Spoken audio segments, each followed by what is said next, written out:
પણ માણસ સમાજ સંગઠન સાથે જોડાય એના માટેનો આજનો પ્રસંગ છે.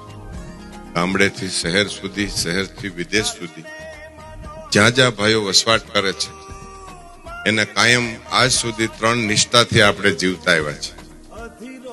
આપણા પૂર્વજોએ મહાપુરુષોના માર્ગદર્શનથી, વડીલોના માર્ગદર્શનથી અને સમાજ નિષ્ઠાથી જીવન નિર્વાહ અહીં સુધી પહોંચાડ્યું.